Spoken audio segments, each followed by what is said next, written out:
Okay, we're back for the 7th module. In this module, we're going to go over how to use Acknowledge to do blood pressure variability analysis. This is a somewhat difficult task to do, to say the least. There's a lot of moving in and out of the program, so I'm going to try to go relatively slow throughout this, but obviously you can rewatch any question or rewatch this video for any questions that you might have. So I'm following a protocol that was previously laid out for us. Basically, I'm going to try to go through every step. So in the first step, you need to go ahead and plug in the dongle from Acknowledge, which is basically the license key that should be installed already on your computer. However, you can't run the program unless you have this plugged into a USB port. I already have that plugged in, so now I'm going to go ahead and open up the program. You can do this by just clicking on a program. I'm using Acknowledge 4.2. Versions 4.3 and 4.0 will also work. This message typically comes up and will usually come up if you're not plugged into some hardware. We're not, but you don't necessarily need to be, so I'm just going to go ahead and press OK for now. From there, you're going to go ahead and open up a graph and analyze that graph. I've got mine already laid out here. It's on an external hard drive. Yours will be on the S drive. So all you need to do is click on the file that you're interested in grabbing. And go ahead and open that, and you'll see that that opens up right here. Again, you can reference your path file here, or your path here, and just pull from the file that you need. The next thing you need to do is go ahead and remove all the waveforms that are not the original blood pressure waveform or triggering channels. So in our data, you'll see that we have a bunch of channels. We're interested here in this channel, which is the 8th channel, the triggering channel, and the 6th channel, which is the original blood pressure. I just want to mention that you should not be confused by this additional blood pressure waveform. You should definitely get rid of that. We've added that to the file, so you definitely don't need that. Now you can go ahead and delete these waveforms by simply going up to Edit and Remove Waveform. You go ahead and do this for all the waveforms that you're not interested in.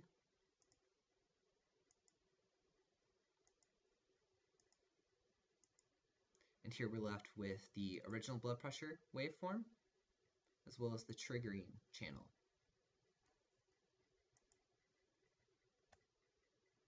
The next thing you'll need to do is zoom in on the data that you're interested in.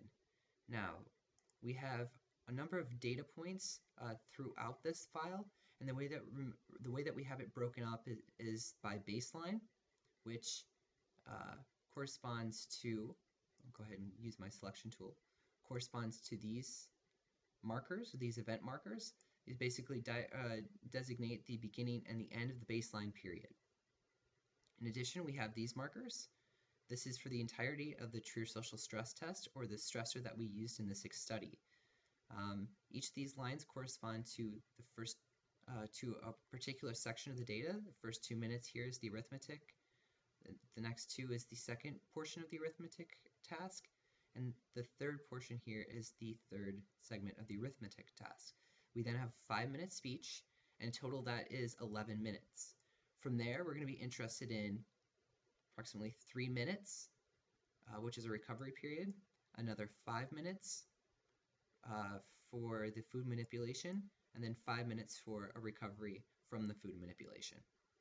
So you're going to need to break that up, and we're going to have to do that manually by using the selection or highlighting tool. And you're going to be saving specific sections of the data set by using this process that I'm going to show you here. Okay, so we want to orient towards the blood pressure channel by using our zoom and highlighting tools. So we'll go ahead and start with the baseline period. So we know the baseline period is between these sections right here. Okay, so we'll use our zooming feature to just zoom in on that portion of the data.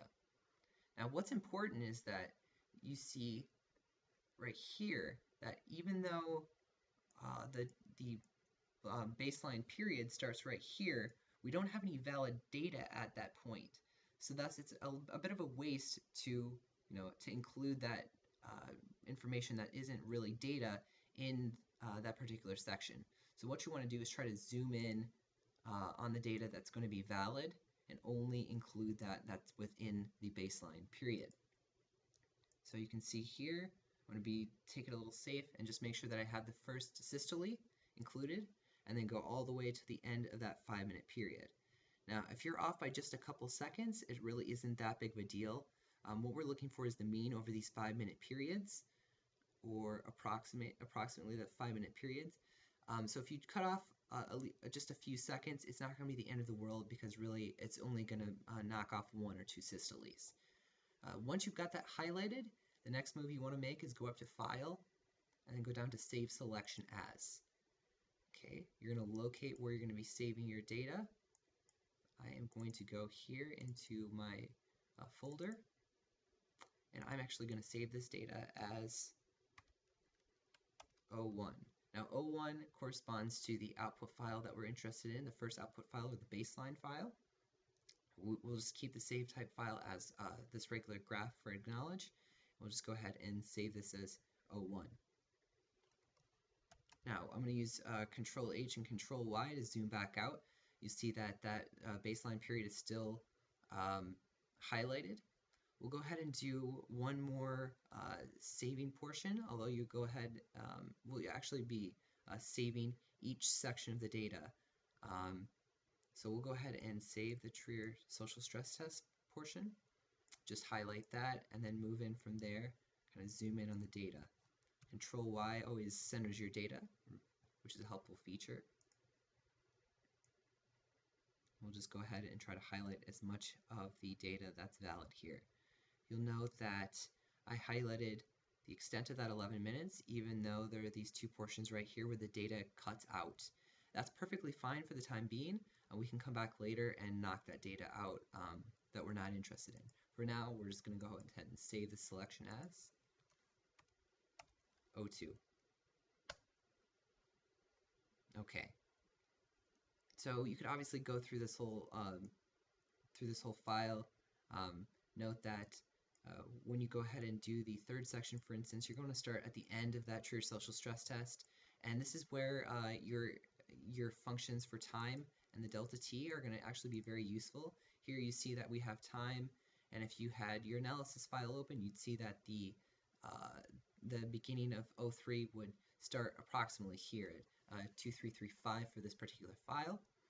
So basically just need to add 180 seconds to that, and that information will be included here, obviously in the protocol or PowerPoint, but that also corresponds to the information given in the analysis guide and editing notes. So we're basically going to just go from here and add approximately 180 seconds. You can see that up here in the delta t, and that basically means that you have 3 minutes after the Trier social stress test for recovery period. And during this time, participants are doing surveys and recovering from the initial stressor. Now you go ahead and you can output this as 03. And then from there, you're going to use the time feature. Make sure this corresponds to the start of 04. We're approximating here. But then you'll go 300 seconds from there.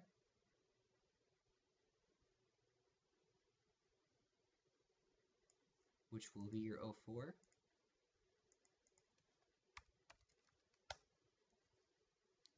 And the same for 05. Again, you want to be more precise with this and make sure these times correspond precisely to the information that you're gathering from your analysis guide and editing notes. I'm here just approximating for the sake of time. Once we have all 5 of those sections saved, however, you'll know that you'll be able to come back up here and pull from those files to actually do the editing process. Now, we'll go ahead and you can see that I saved those files and I saved them each with 01, 02, 03, 04 at the end, and those correspond correctly to our protocol here. Now what we want to do is go ahead and open up our initial baseline file. You can do that by going to Open Recent and then pulling from the 01 file. We'll make that full screen and then use Control H and Control Y to center the data. From here, we're going to go ahead and start doing the actual analyses for arterial blood pressure. This is a rather simple process, really, as long as all of the data is valid within a given section. So we'll go ahead and do that. Basically, what you need to do is come up here to Analysis and move down here to Hemodynamics, and then over to arterial blood pressure. Once this window pops up, you can click on this row here and switch the 50 to 70, and then click the ECG channel off to none. You can then press OK, and you'll see that please highlight a single systole in the BP data and click systole is selected. You can click OK, and then you'll want to use your magnifying glass or zoom tool to get closer to the first systole. Now you can't just pick any systole. You have to make sure that you pick the very first valid systole. Otherwise, the analysis will not carry out as it's supposed to. Just go ahead and highlight that information here, the systole, and then choose systole selected. You'll see that it starts classifying the ABP, and what it's basically doing is classifying all the systoles and all the diastoles, as well as all of the 70% recovery portions, or the reflected waves or diacritic notches throughout all of the data. All of this is highlighted here in the protocol and is really a rather simple process.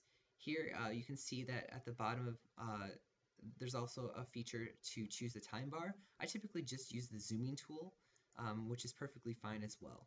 Regardless, you'll see that will go ahead and classify all of these systoles and diastoles. I'm going to use Control-H and Control-Y to center our data again, and then you can come back and see that we have our same triggering. We also have our blood pressure data, which is now all completely covered in markers within the program. And then we also have a new dP over dt, which is the derivative of the blood pressure. We're not going to be interested in this, really. We're just interested in classifying those markers. Now, that process went relatively quick because my computer doesn't have very much information on it. If your computer has anything on its desktop or is kind of bogged down by other programs, it might take a little bit longer than that. Typically, computers will take anywhere from 5 to 15 minutes to run that analysis. Now, depending on how you have this set up, you'll get anywhere from 1 to 11 new channels that start up. And then all of this information will be outputted to this little table down here, or to a separate Excel sheet. Here you can go ahead and save this information as an Excel. We're going to go ahead and add this. We're actually going to refer back to the protocol. I'm going to save the Excel sheet as this. So CE 141 BPV 01. That helps us have our Excel sheet when we need it. And then we also want to save the Excel sheet as 01 graph. Now that we have all that information saved, not only the Excel sheet, but we'll also have the acknowledged file saved. I'm going to go back to our protocol. We can see that all that information has been taken care of for that particular section of the data. We can go ahead and move on to either the next file or the next section of the file. Now, that portion of the data that we just analyzed was relatively straightforward. I noted that we didn't have any gaps or any recalibration processes within the course of the blood pressure data. So it was really straightforward process. It goes really quick. Even the computations were really swift this time around. The issues come about when we have gaps in the data, like these recalibrations. Basically what happens is the hemodynamic analysis will not validate all of the systoles or diastoles that we're interested in, and because of that, we have to go back and save a different portion of the data. Now we'll go ahead and take a look and see when this is the case. Here we'll open up a O2 and center our data using the Control-H and Control-Y functions. Here we see that we have a valid section of the data right here at the beginning, However, we have a brief recalibration process here, as well as a brief recalibration process here in the blood pressure data. Now, since it's the extent of the Trier social stress test, we're interested in all of this information. However, you note that if we go ahead and start the arterial blood pressure analysis, you'll see that it only actually calibrates this or only marks this first portion of the data. So we'll go ahead and do that just to demonstrate that in fact is the case.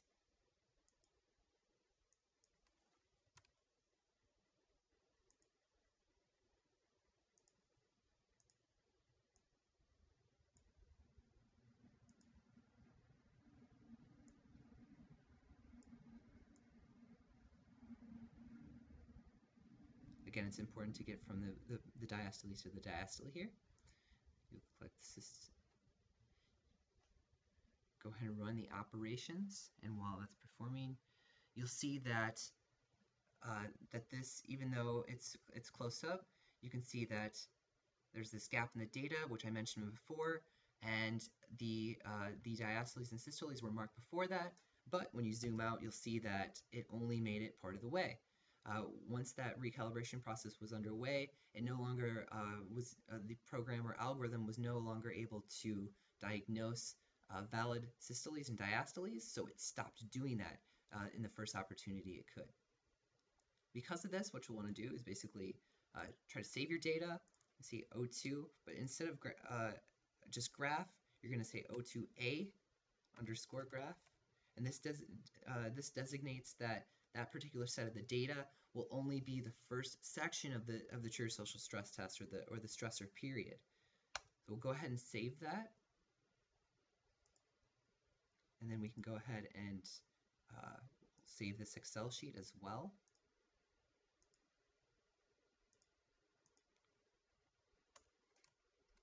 O2A. It's important that you always come down here and save this. There's also a feature that automatically outputs that Excel sheet, and I can add that into a later video. For the time being, we're just going to go back here. We're going to exit out of this data. Now we've actually come back to the, just make sure that this is the correct data file here. We see that this is in fact just a 1. So we'll want to go ahead and reopen O2. Bring that up and center the data, and then come back and try to grab this middle section here. You can do this by highlighting all that data. It might even help to actually zoom in and make sure that you only get valid data. It looks like I did get that on my first rollover of that. So we can go ahead and just save that selection as O2B, and then save.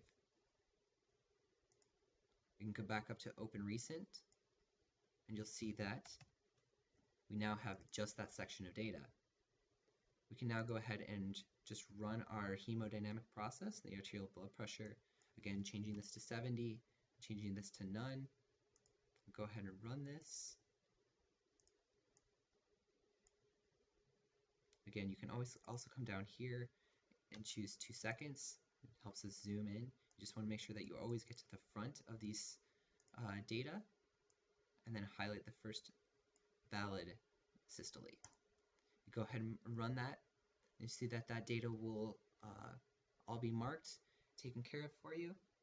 When it comes back up, you can go ahead and just you center all your data again, and save that information accordingly, and then go ahead and take care of the third section within the valid Trier social stress test data.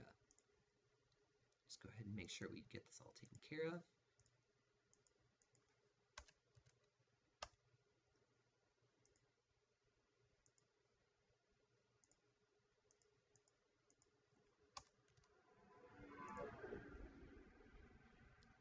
Great. And you do, of course, the same for the third smaller section. Once you have all of that, we can go ahead later on and take care of the, adding all of this data together. For the time being, it's important that you just get the point that you have to go ahead and take care of all of these data that have gaps in them. It's very easy to take care of that. You really just have to go back and forth, just moving around a little bit to get that all taken care of. Again, just to kind of point this out, as you'll note that when we looked over the first data, although we don't have it up anymore, you can see that all the valid data that is here is in fact highlighted by these markers. If for some reason you'd see that in this particular channel that only a portion of the data has these markers covering the blood pressure data, and the rest is still green over here, like in the initial file, like this, you definitely want to make sure that that you get all of that data properly validated and marked. And with that said, you should have all your data properly analyzed from there. We'll also want to try to mark this in the editing notes properly. If you do see that there's a portion of the data that does have a gap in it like this, you want to try to find out what minute that is, and then mark in your editing notes that that is either a questionable segment or it's an unusable segment, depending on how much of the data is or not there. Typically, I would mark them as questionable just for the fact that there may be a portion that's only 30 seconds which we could save. A lot of those details you don't have access to, so it's simply important just to mark that your editing notes are questionable. The person who's doing the comparisons can then come back later and get those issues addressed at that point. For any questions that you might have, or you feel something's not being run correctly, you can always ask your lab supervisor. You can save questions either in the folder that we have in the S drive, or email, call, or reach out to any supervisor or a training expert. If you do have any questions, feel free to reach out to Brandon, Emily, or Eddie, and please just let us know about those issues, and we can try to address them. Thanks.